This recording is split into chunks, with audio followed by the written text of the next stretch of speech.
Welcome back, Seekers of Knowledge, to episode 6 of The Keys of Marinus, called The Keys of Marinus. We're travelling back to the 16th of May 1964 in the company of director John Gorrie and actors William Russell, Carole Ford and designer Ray Cusick. And Barbara's still here on her space phone. Barbara, listen, Susan? Susan? Are you there? Susan? I suppose one thing we haven't talked about over the preceding 5 episodes is, of course, producer Verity Lambert, and this is the first of the commentaries for her stories where Verity's not here with us. I just wonder if anyone would like to share some memories of Verity. Well, shall I kick off? I was minding my own business in Threshold House, directing a soap called Compact, and I was in the office one day, and Verity came in and said, now, John, I think she was in the next door office, so I did already know her slightly from just being a neighbour. And she said, now I would like you to do a Doctor Who for me, a Doctor Who story for me next. And I said, oh, no, Verity, I couldn't possibly do that because it's not my bag at all. I wouldn't be able to do that kind of thing. And she said, well, nevertheless, I would like you to do a Doctor Who for me. And because I couldn't, I was under contract and I had to do more or less what I was told. I said, oh, Verity, I don't understand science fiction. It'll all be hopeless. And I said, I didn't come into television to do things like Doctor Who. I came in to do things like Oedipus Rex, I said in a very grand, pompous and idiotic way. And Verity looked to me rather sadly and said, well, John, if we're a very good boy and do our Doctor Who well, maybe one day we will be allowed to do Oedipus Rex. And I sort of said, oh, well, all right, and away we went. The irony of this sad story is that now, if you came up to me and said, well, you've got your pick, do you want to do Oedipus Rex or Doctor Who? I'd say, oh, Doctor Who every time, please. So you live and learn in this business. Well, Verity was a great teacher. She was really talented, I think. Yes, she was. And she could pick you. And once you'd been picked, it was very difficult to get away. Yeah. It was amazingly seductive.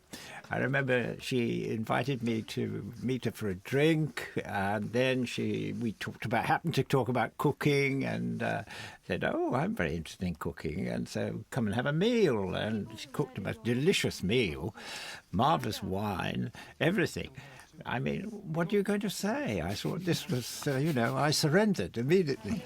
And off we went on another adventure. No, Verity was a very special girl. She was. The wonderful thing about her was she was...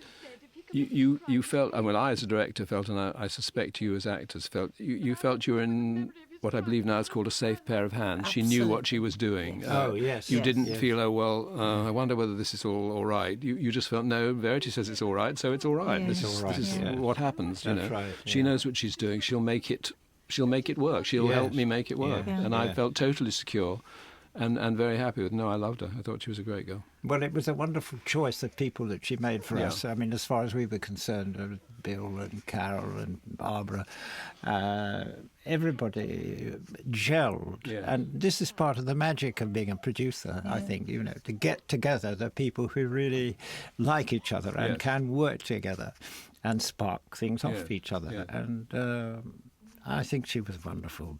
She was amazing. Just so many memories, really. It's difficult to choose which one's going to talk about. But I persuaded her to go on a Doctor Who cruise. And she wasn't at all sure about this. But in the end, she actually enjoyed it tremendously.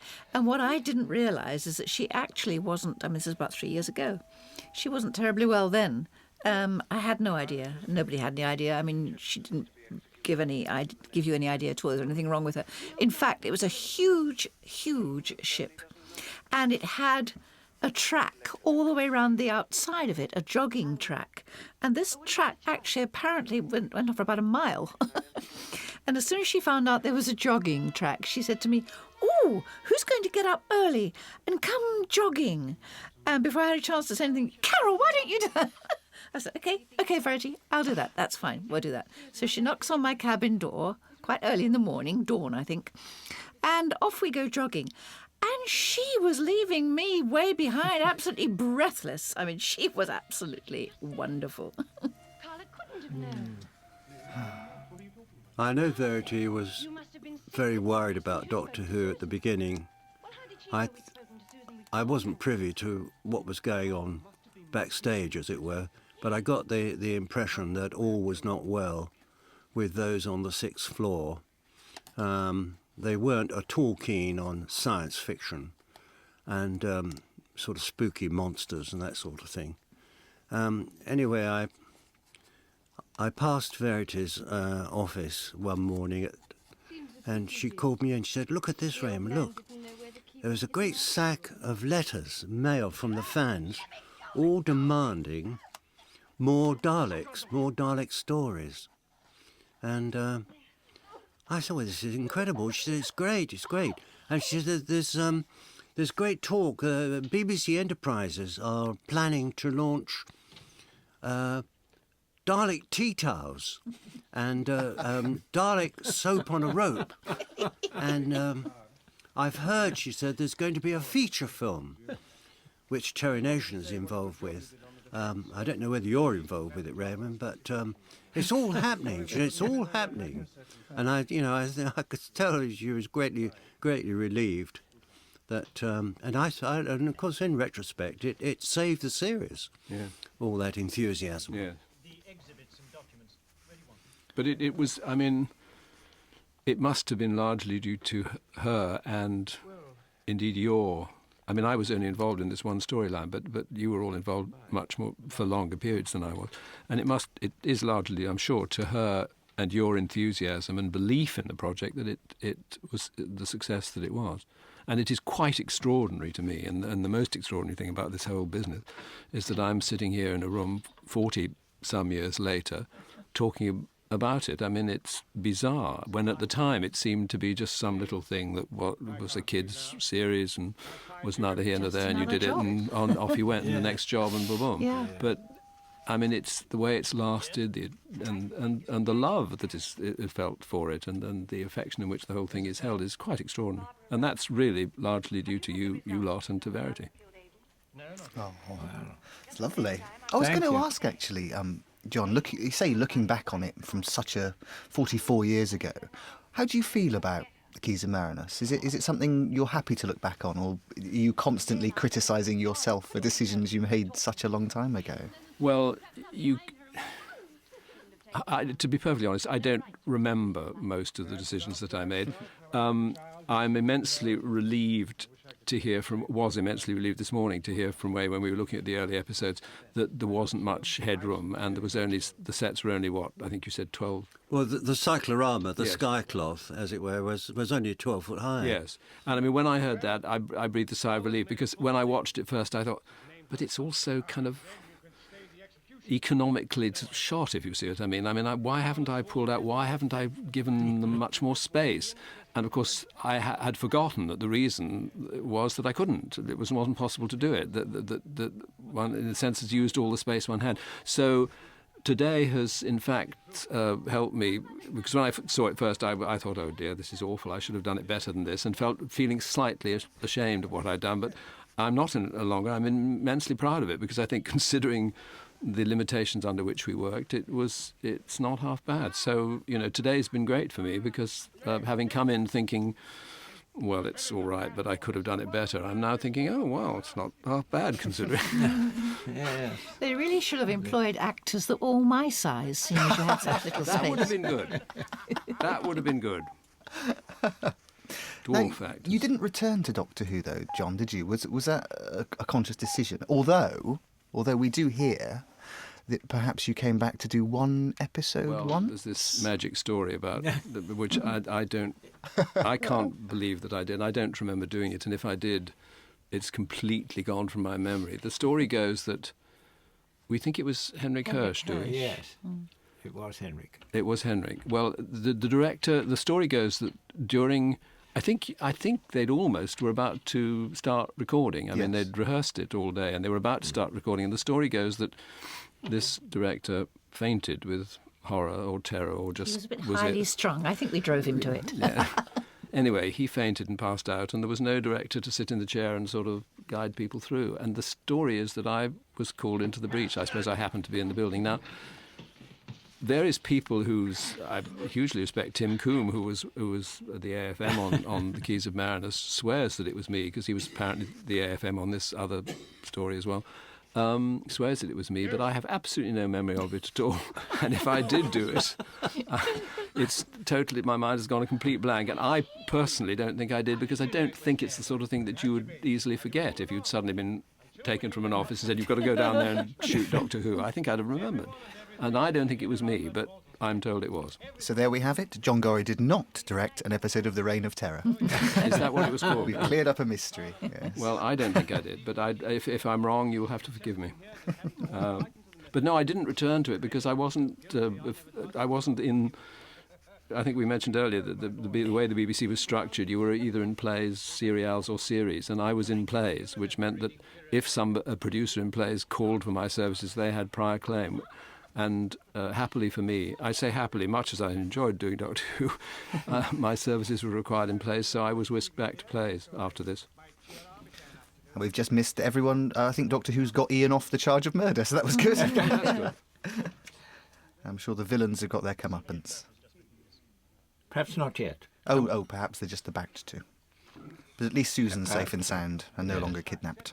I hope we haven't, by the way, libelled Henrik Hirsch. If it turns out that he's still alive and writes in and says I was absolutely Not true. I wasn't frightened at all. I think it is documented that he was poorly that day, so Oh, I think we're okay. They'd be rushing in here stopping us if we did yes. anything. Well, I hope, as I say, Ready? Steady. they're off again. And we're off back to the beginning now, I guess. Here we go. So would your set for the Conscience of Marinus have been in storage for those 5 weeks between episodes 1 and 6? Yes. It's the sets would be known as keep for series, and they would be kept in store. Were they always kept safely, or did sometimes the sets get damaged from week to week? Sometimes was a certain amount of damage. This happened more as the BBC got busier and busier, and all the studios were functioning at the television centre. There was quite a bit of damage. You know, they were working non-stop, 24 hours a day. You know. Back on the island, back to the original model shop by the look of it. Yeah. Dead. Do you hear me? And back to the Vord. We were looking at a photo between episodes, Carole, of you biting a Vord. Oh, yes, with great glee. Getting my own back at last. Yes, indeed. That was all over the newspapers. Didn't one of these Vords smash up the set because he couldn't see what he was doing? He practically destroyed your set, Ray. I think, Whoops. a bit of a trip there for a Vord. 2 trips. Drunk again. Camera cable. Yes. I guess it was very limited vision for them in those, Oh, yes, those absolutely. wetsuits. But you see, 9 times out of 10, that would have been instantly stopped and we would have reshot. And I can only think that there must have been some edict that or time thing that one simply wasn't allowed to stop and So reshoot like that. expensive, Because, I wasn't mean, it? I can't believe, I look at that now and I think, well, reshoot, do it again, you know. Yeah. But no, it's all there. Of course not. Send him away. Maybe you were allowed so many stops on each show. I guess they were carefully planned for you, and Yes. unscheduled stops were frowned upon. After all, he's only a servant. Kill him. Oh, they've got mouthpieces that move, Ray. No, What, the words? Yes. useless lie. You could just see his mouth Or moving. is it the mouth moving, or is it Oh, is yeah. it It's a sort gap. of grill. Yes, yeah. It's a bit like Silence of the Lambs. Hannibal Lecter. Just the grill bit, I mean. And that's Stephen Dartnell as the leader, as the Yartek Yes. leader of the alien Vord. He was an interesting actor. He'd done a lot of work at places like the Royal Court, and he was very much a kind of proletarian actor, and great fun. What does that mean? Left wing? Not necessarily. But I mean, he did plays of the people, if you see what I mean. Oh, Kitchen yes. sink. Yes, I seem to remember. I knew Stephen quite well. I think Joan he was- Littlewood. Yes. I yes. did Joan Littlewood. Am I proletaire?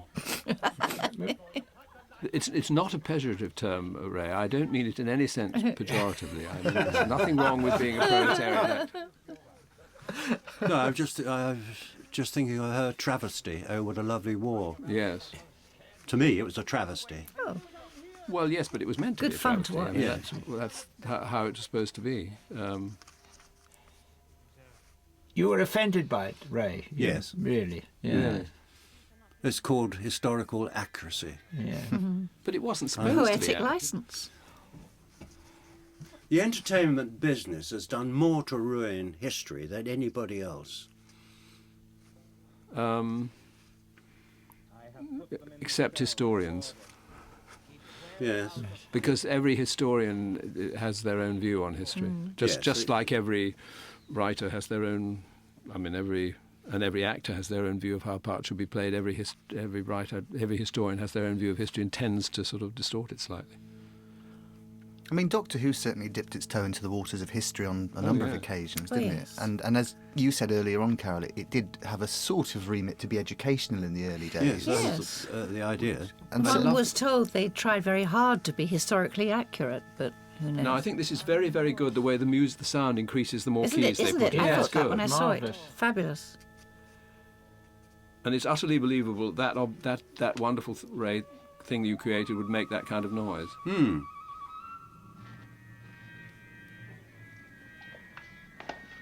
Oh.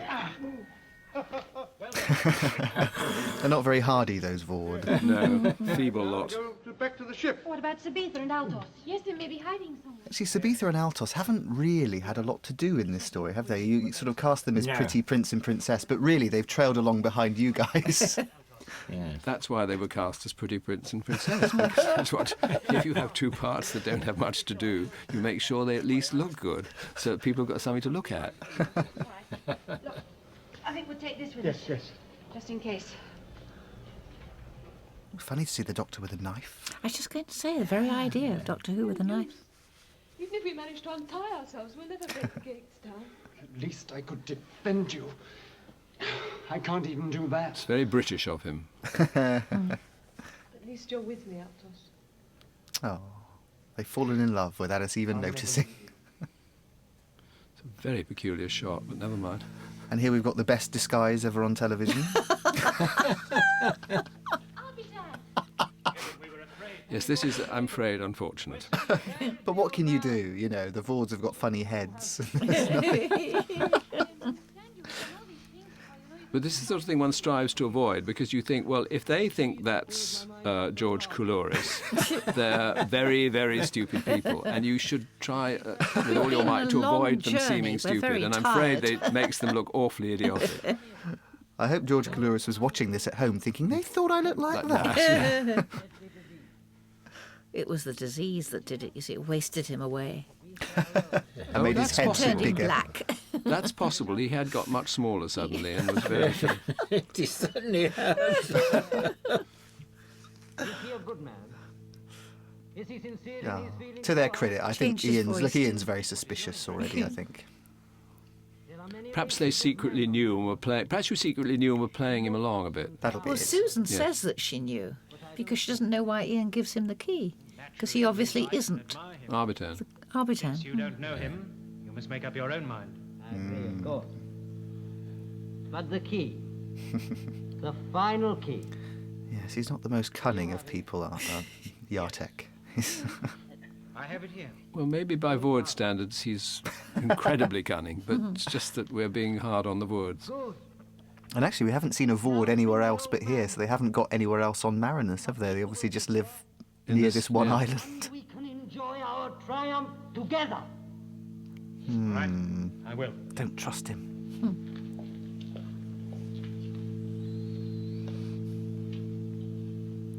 Well, I was doing some research for this story, William. I did come across a rather fabulous fact, which is that you were the childhood sex symbol of Edwina Curry. which I feel I There have you to go. point out. I thought you'd like to know that if you could see William's face now, it was a picture. Edwina Curry. I'm very much The afraid so. politician. I Absolutely. promise not to You tell don't look anyone. anything like John Major. Goodness. So I'd slip that in there before the episode finished. Yes. And my power is absolute. That'll be the day. This is it. I thought Arbitan sent Alsos for the keys. I should think it wasn't limited to Edwina Curry. I should Oh, think I'm there were loads sure. of You people. were a swashbuckling hero as Sir Yes. Lancelot, weren't you? And certainly in Doctor Who as well. Yes, but I certainly never met Edwina. Didn't she send you a fan letter? No, not even a fan letter. Not even a No fan proof letter. for this statement. I'll find some. We'll write to her after this. Actually, Send this to her. did you guys get recognised in the street? And did you Oh get that my sort of attention? goodness, yes indeed. Oh, Was that absolutely. nice or No, horrible. No. Oh. No. It's part of the job, though. Yeah, but you know, I love the performance, the performing, but not all that public recognition stuff. too Having to be much. on all the time. Yeah, exactly. Yeah. Especially when you don't expect it. Like when you just pop down at breakfast to get a bottle of milk or something, you know, and you're still blary-eyed. Oh, hello, Susan. I think it's part of the job. I think actors who... You mean the machine will blow up? Yes. What's happened now? Ian's been very clever and given the fake key. Key. Oh, to Arbitan. See, you knew all along. He knew all along. You knew all yes. along. So you aren't stupid after all. It's all very wise and wonderful. Somewhere here. It was just Now, the funniest thing is when I was recognised at the Royal Academy, I was going along to an art exhibition, and you go along and you get your little earphones, so it tells you all about the exhibition. And I went to buy these earphones from this young man, and he suddenly looked as though he was having an apoplectic fit. So, are you? And that's what it was. He sort of recognised me. Wonderful. Unbelievable, isn't it, though? I mean, you know, not this year, but about 10 years ago. The power of Doctor Who. There's a whole new generation now who'll recognise you. So watch out.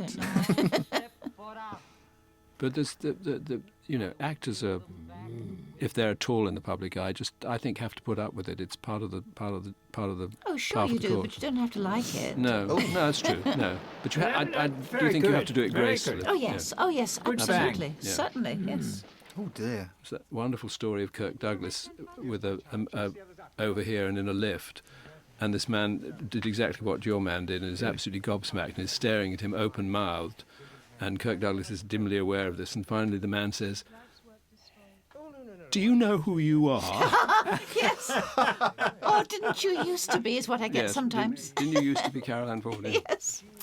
Now we're coming to a close here, really. We're getting towards the end of the episode. Can I ask you all how it's been for you revisiting this 44 years after it was made? Maybe if we start with totally you, Ray. fascinating. It seems strange that there we were making this program all hot and in a hurry, and then forgetting it once it was done, forgetting it, and here we are 44 years later, discussing it and finding it very refreshing. Yes, I think I feel rather like John, you know, having forgotten all about the Keys of Marinus, to come back to it. One feels a little buzz of, well, that wasn't too bad, I think, you know. I think with even thinking of that wretched Studio D at Lime Grove, you know, we managed pretty well, really. It is amazing what they managed to do. John, what you managed to do within the limitations that there were, and there were limitations. My goodness, there were. Well, But I must say, enjoyed every minute of it. Oh, yeah. Well, I've enjoyed every minute, and I didn't expect to. And I have to say, Clayton, that's largely thanks to you, because you've made it a pleasure. Well, you're very kind. Helped Thank us you. all, and Thank you. It's been been wonderful. Been great. It's been great sharing the memories with you. Without someone like you, it would have been much, much more difficult, I promise you. You're very kind, thank you. And I guess that's the end. So I'd very much like to thank you all for coming along today and sharing your memories. Thank you very much to John Gorrie, to William Russell, to Carole Ann Ford, Thank you. to Ray Cusick, Thank you. and let's hope we see you all again.